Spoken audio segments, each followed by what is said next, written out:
While 91% of the respondents to our board effectiveness review talk about the importance of strategy over operational aspects of running a business, I think it's very, very clear that strategy, essentially the direction of the business in that competition for attention and capital, is at the forefront. If 83% of respondents to our survey are talking about strategy and value creation, and yet recognizing that we're not actually doing enough of that because we tend to get over-involved in day-to-day management of running the business, then clearly we have to respond. But at the same time, I know as an executive, it's very tempting to get over-involved, having run businesses themselves, to actually see what executive management are up to. Establishing clear boundaries between the roles of the board of directors and executive management is key. And our board effectiveness framework shows clearly how it can work by putting the right people in the right places, whether at the non-executive level or at the executive level. Or as we like to say at GCC Board Directors Institute, as far as we're concerned, the role of the board is noses in, fingers out. Don't get over-involved in the operations. Stay strategic, stay focused on value creation and the direction of the business, identify the gaps, and help management perform.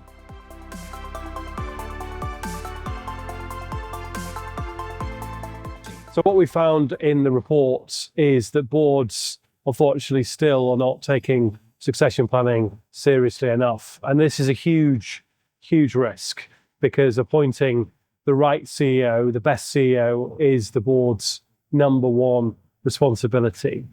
In order to mitigate the risk, and what I've seen the best boards internationally do, is they start 2 or 3 years out in terms of their succession planning. They build a success profile of the type of CEO that they're looking for. That success profile is based upon the vision, the direction for the company, but also based upon the risks that the company is running. And then finally, I'd say put in place a succession plan that has key development elements to it. One is putting the individual or individuals into different roles so they get a sense of variety, and also putting them with a decent coach and with a decent mentor.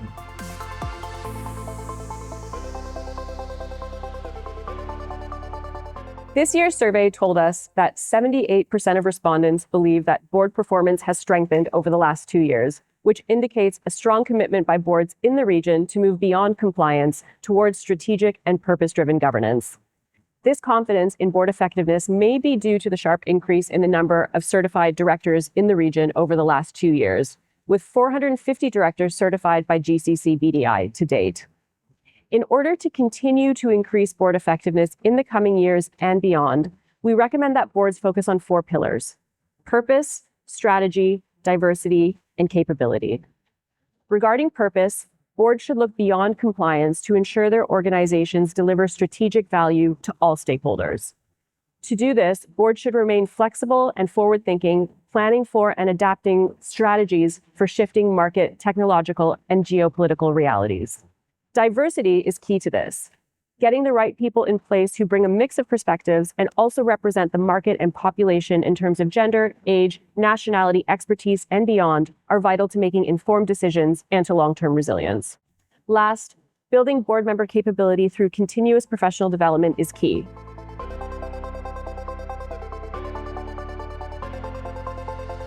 Overboarding is a challenge because the region is growing so quickly, so there aren't enough experienced board members to cover the board roles that are available. Certainly, our advice would be to do 2 things. One is for boards to very seriously consider introducing independent non-executive directors if they haven't already done so. We found through our board review work that independent non-executive directors can add huge value to a board, if not a transformational value to the impact and effectiveness of that board. And the second thing we'd encourage them to do is perhaps introduce an advisory board that sits alongside the main board. And that advisory board has skills, networks, and capabilities that reflect the challenges, the opportunities, but also the core business of the organization. In this year's survey, we expanded our questions regarding board diversity because it is a critical component of board effectiveness. The research shows that diverse boards perform better, they exhibit less groupthink, they make better decisions, and they are more innovative. Importantly, they also have an enhanced understanding of their market base because of the fact that they represent the market that they are serving. While we have seen some progress with respect to increasing the number of women on boards in the GCC, there is still a significant underrepresentation. We know that on average, women currently represent 6.8% of board seats on the boards of publicly listed companies in the GCC. The good news is we are seeing some gradual progress towards increasing women on boards in the region, and we do expect to see this continue over time.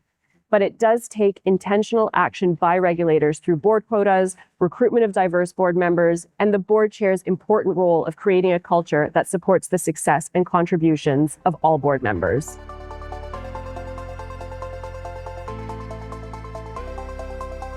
If we consider the responses to the question on technology, artificial intelligence or AI in particular, we're told by the respondents that the majority of them aren't entirely comfortable with the notion of AI. In addition, more of them, 63%, say they're not really equipped in terms of an AI strategy. I think that's quite normal. If you think of the emergence of AI in the last couple of years, the speed at which it's changing, it's not that surprising for seasoned boards of directors with other skill sets. Today, while boards aren't necessarily comfortable, they don't know enough about AI, and most of them admit they don't have an AI strategy, the good news is they're learning and they're curious. We're seeing guardrails put in place to enable decision making, and increasingly we're seeing the right questions being asked about this new technology. As with all technology, when it's new, it emerges quickly, it's exciting, and of course we want to jump into it and get involved.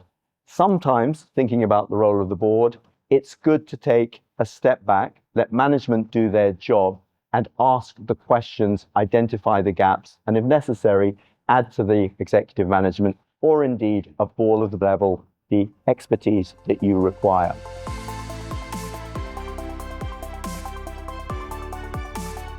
Unfortunately, geopolitics is right at the top of the risk register for every board at the moment. And I think the best boards, certainly that I've worked with or I'm working with currently, they do three things. One is they are taking a more dynamic and a more agile approach to their strategy. They're looking at strategy now on a 6-month, 12-month rolling basis and really considering progress against that strategy. The second thing they do is they look at their supply chain. They also look at their customer base, and they see across those two very important groups where the key risks are from a geopolitical perspective, and they work with management to mitigate those risks. And finally, the best boards look at risk on a biannual basis, so twice yearly. They will spend dedicated time, like a morning or an afternoon, to consider, from a horizon perspective, what are the risks that could impact our business and how can we scenario plan against those. So they do those three things and do them well.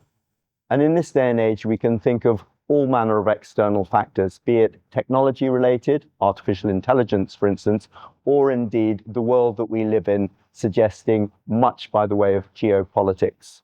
The role of the board of directors is to consider these spots, not necessarily what we want to deal with, but to scan the horizon, look out for the future and anticipate what's coming, while leaving management to do the job that they're paid to do, which is run the business.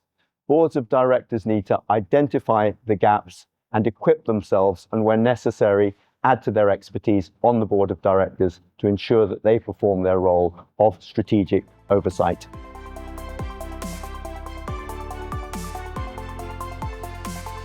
For GCC boards to be more effective, I believe they need to consider what we call leadership assurance. So leadership assurance is the process that boards go through to determine whether they've got the right leadership capabilities in place. Now, this is not just about having effective leaders, which of course is incredibly important, and the board has a key role in that, but it's also making sure that there are various other dimensions in place. For example, an effective, healthy culture, being clear what the strategy is for the organization, being clear what the risks are, and having good risk management processes and internal controls in place, having a great talent management strategy and a very clear accountability framework. These tools are absolutely critical for any organization to grow and to prosper and to be profitable. If we're to address the gaps that we've identified from the board effectiveness survey, then we really need to be thinking harder about forward-thinking agenda and identifying the gaps that the board needs to fill with management. We recommend focusing on director education and certification, board evaluation, and importantly, adding board members who have the diversity of expertise and experience to address evolving demands. There is great opportunity for boards in the GCC to define their leadership through these 4 pillars. And in doing so, we expect board effectiveness in the region to continue to improve in the coming years.